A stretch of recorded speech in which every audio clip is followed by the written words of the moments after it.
Welcome, welcome, welcome. This is Edna J. White. I am so glad you are here with me today on Wounded to Wonderful and Keeping It Real.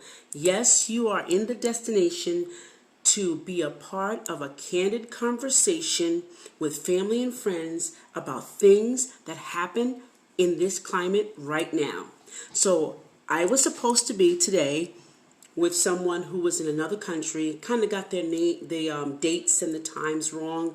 So I am here today by myself. So I just want to say that I'm recording this for my Anchor podcast, and I want you to come over and visit with me. But I decided I'm going to go live today and try to, I guess, get some interest on other parts of media. So today's topic is everything happens for a reason. I am going to be talking about myths that we believe and that we've kind of assumed or traditionally passed down that we think make a difference.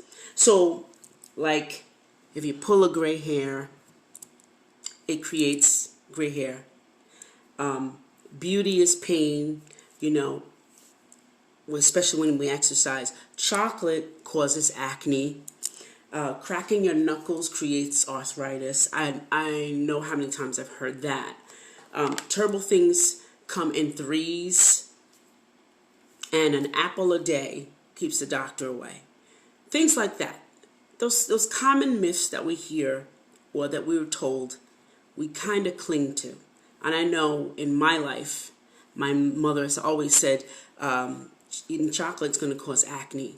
Well, I was pretty not acne-ish when I was younger. So I think it depended on what I was eating because I was always a picky eater. So we're going to be talking about how that these things affect us every day. And we need to let go of the myths, like everything happens for a reason. Because if that's the case, a lot of the times that things happen with us, there should be a reason. There should always be a reason. We should know the reason why things happen, but we don't. Failure and loss are inevitable in this life. So we can't even try to rationalize it, try to figure it out. These things happen, and they're all going to be because the way we respond. We hear stories from the Bible about men in general cursing God, and then God blesses them because they cursed God, but the heart was in the right place. So if we take that stance of the Bible, then how does everything happen for a reason? Right. So I just want you to stick with me on this, okay? I know that it's kind of mind-boggling, but this is something that it's a random thing in my brain that I kind of get lost with, and I kind of want to scream. That's not fair to say those things. It's not fair to say if I pull a gray hair, it's going to create more. It's not fair to put that pressure and that fear of failure or fear of loss in me as a child. It's not fair. Don't do that. A lot of people truly want us to be successful. And sometimes they consider our lives their lives. So creating failure and loss in you is really what they're trying to convey, that's going to happen, but they seem to have rejected the responsibility that you have to make hard choices in order for those things to kind of happen, or the good things to happen, and you have to live your life according to your choices. Because in fact, it's your responsibility to make hard choices, and how you choose those choices is how you live your life. The same people that kind of told me these, everything happens for a reason, have overcome tremendous tragedy and pain. which I know that would make some people curl up and permanently and totally die. And that's, even in my own life, I know that if people knew that the pain that I've went through, they wouldn't be so easy to say, everything happens for a reason. Everything does not happen for a reason. The notion of that is obscured. And it's not the reason that we should be focusing on. Because if we give that reason complete value, then our lives are nothing. Or it would not be what it should be. Or we would have a crutch that's avoiding us from growing right to this very day. And it often looks like we're in the wrong place, or we should be in a better place, or maybe it should be a higher power making these things happen to us, teaching us a lesson, and it should be fate or a preordained script for our life, or a greater purpose, the mysterious thing that we don't even know what a purpose is. And if we hear that it's a greater purpose in mind because tragic things happen to me, there's a greater purpose in mind. Or that some omnipotent force of the universe knows what's best for us, and that's the way we should go. It's none of the above. The reason everything happens is none of the above. Maybe that was brought or said to someone to give them comfort because they knew nothing else to say. Like when you have a death in the family and someone says, sorry for your loss. Sorry for your loss. Sorry.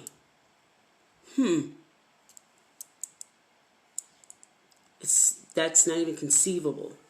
So some of the phrases and the things that we really take on, we're pronouncing over our lives. The responsibility for success is on us.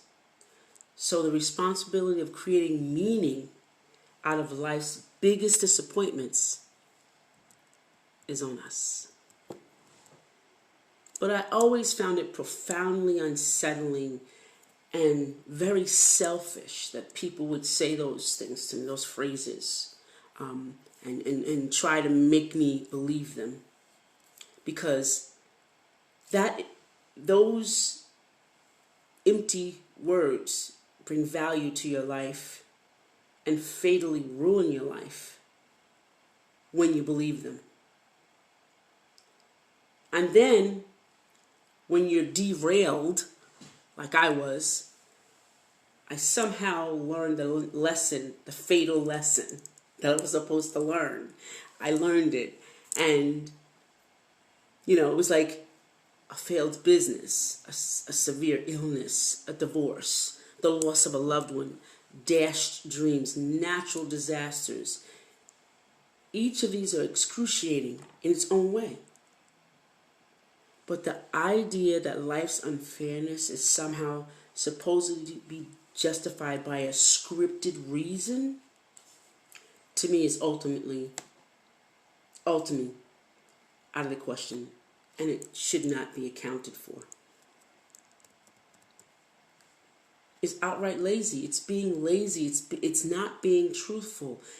I may not know what your loss is. If you have a loss of a loved one that, maybe a husband. I never lost a husband, but I had a divorce. So I don't know the name, the feeling. And all I could say is, I've learned to say, if you need me, I'm here.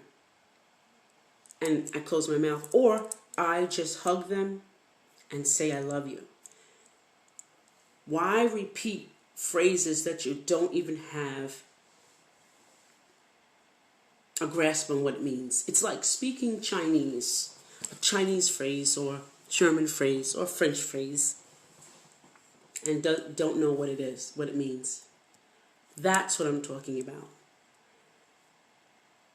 Everything happens for a reason is idiotic. It's giving you an empty falsehood of something that even the person that told you don't have an idea of what should be there. So ultimately, it's up to you. It's about creating meaning, not finding meaning. See, because you can dig forever. You can unearth something, and you can dig forever. The archaeologists, for a perfect example, they dig for years and years until they find something. Do you really want to spend years and years to dig up a fatal situation that you've had and ultimately find the reason why everything happens? Or do you want to create the meaning? And you notice I said meaning, not reason. While we should own up to our mistakes we've made and be accountable for the failure, oftentimes it's very simple, simply no reason why something bad has happened. It just happened. I'm always thinking of things, I'm always in myself. And there's a song I know, one of my closest friends, my BFF, she loves the Beatles, and John Lennon quoted the song, Beautiful Boy, life is what happens to you while you're busy making other plans. And I often think about that. Life is what happens. I'm not discounting possibilities that luck plays a role in this whole trajectory of our lives. I'm not dispelling that. But I'm saying it's up to us to define the purpose. And when terrible things happen to us, it's rarely just us that it impacts. Saying that the reason that happened was to help us to conveniently and selfishly excuse or absolve ourselves of responsibility and to outrightly ignore the pain. A lot of times I was ignoring the pain because I was living on everything happens for a reason. And I ignored the pain until a pin dropped and I exploded like a balloon, a water balloon, let me just say, a water balloon all over everybody. We don't want that to happen. We shouldn't want that to happen. It is truly crucial that we know what we're saying and why we're saying it. We are people who are lazy and will listen to something that somebody says. Like this new saying that I believe that everyone is saying, what is it, the phrase? It's so annoying. Basically. Nothing is basically. Think about that. Basically. So basically, look up the word. I want you to go home and look up the word basically. It's literally all over the place. It's either this or that. So if you're talking, you're making a point, it's either this or that, or what you want it to be. I wouldn't use basically. We don't own events or their reasons. We own what we do with them. See, that's the difference between everything happens for a reason.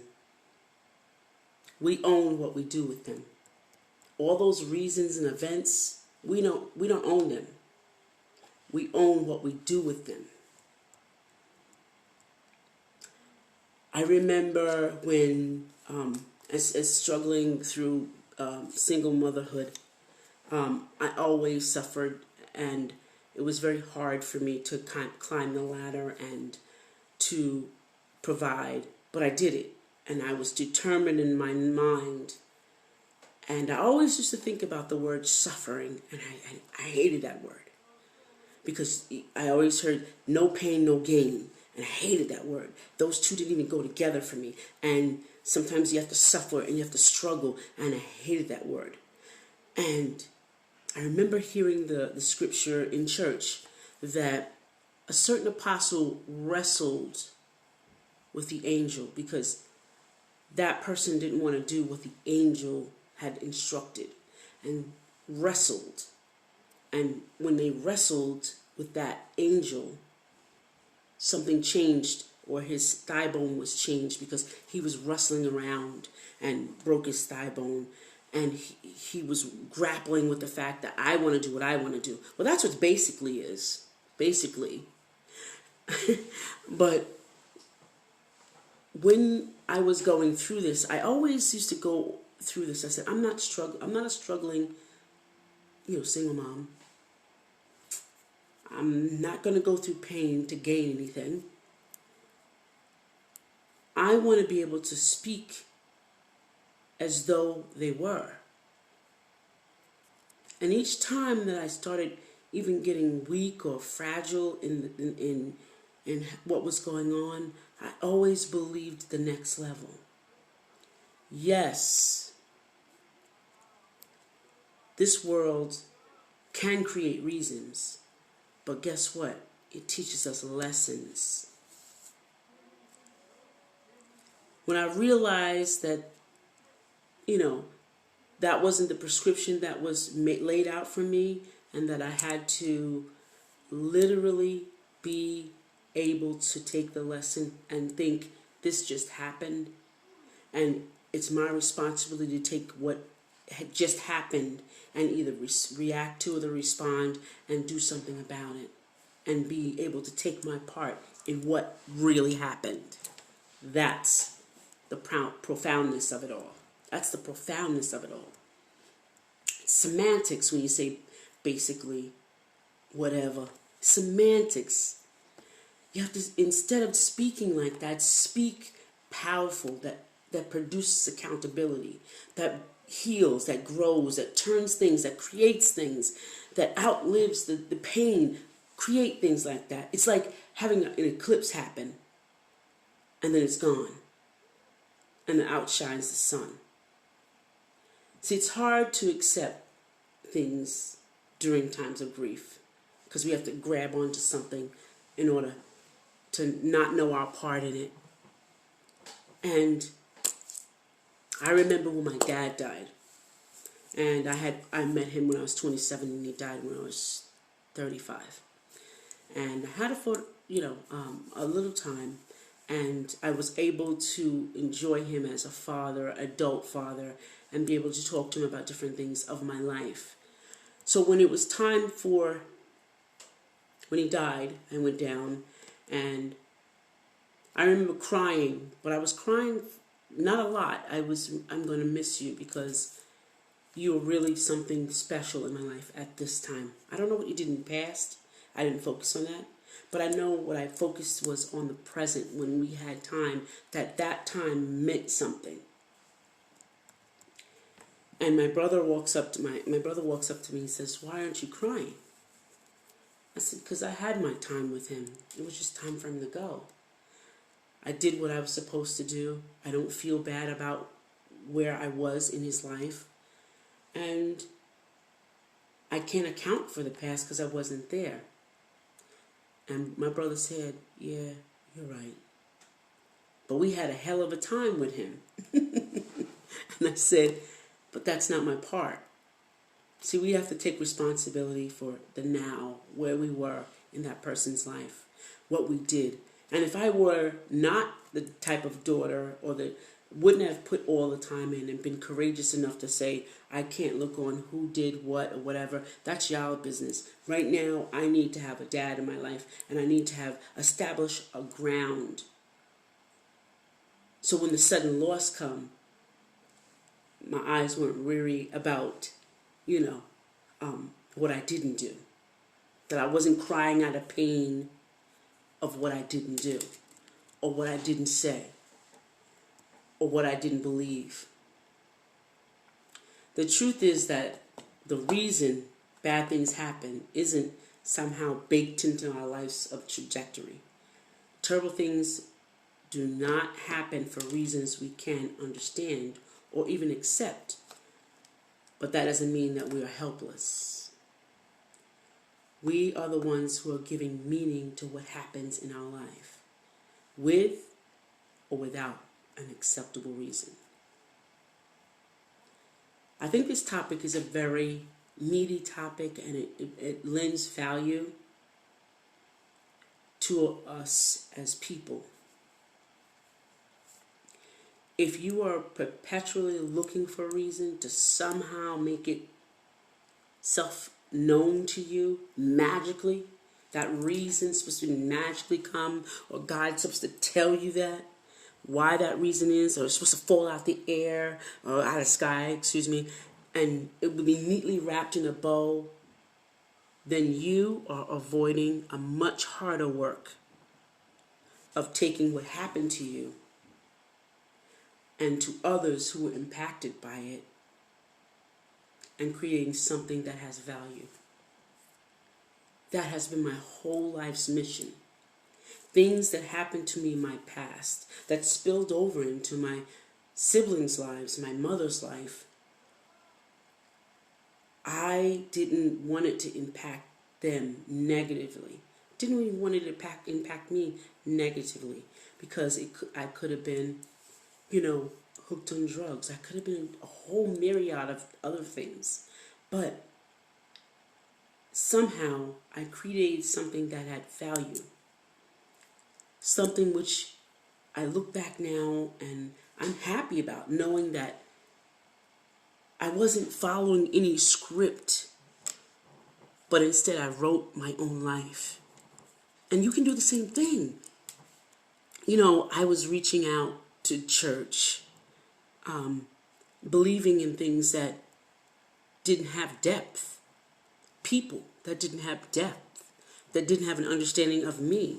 And I was the only person that had an understanding of me. I didn't pay attention to me. Whether it's a failed business, a personal loss, or professional setback, the same lesson applies. We don't own events for their reasons. We own what we do with them. Make no mistake. Creating meaning requires heavy lifting and infinite, more importantly, effort. See, you have control. It means you moving from being the victim of your circumstances to a creator of your future, shaping despair and pain into hope, failure and loss into success. Ultimately, it means looking back with gratitude. Just like I talk about, and if any of you know me, I talk about my car accident as a blessing, because it got my mind off of things that I would still be doing and not being effective of who I am, because it took everything of who I was, and it buffered and it battered me. But now I have an opportunity to define my path forward that I've never would have taken otherwise. And that is as fair as the world can get. Everything happens for a reason,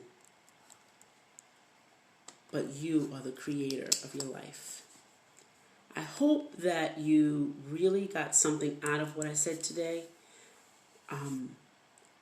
because I really thought about this, and I have been going through my own battles myself, but I want you to know that it takes a whole lot to do some work. It takes a lot of courage to do the work for yourself, to do the work on yourself. And I just ask that you do that. This is Edna J. White, and this is Wounded to Wonderful Radio, keeping it real, and I hope today that I kept it real enough. Please leave a comment in the section of this video. If you have any comments, encourage me, discourage me, comment, tell me what you want to hear, or go on my Anchor podcast and subscribe. Hit the like button, subscribe, so that you don't miss any of the new recordings coming for this next coming year, because we should be having a lot of good participants and co-hosts. So I'm excited. You can reach me at Facebook.com, EJ W Coaching, or you can reach me on Speak Magazine. That's at Speak Mags, M-A-G-Z. Thank you so much. It's Edna White signing off. Thank you.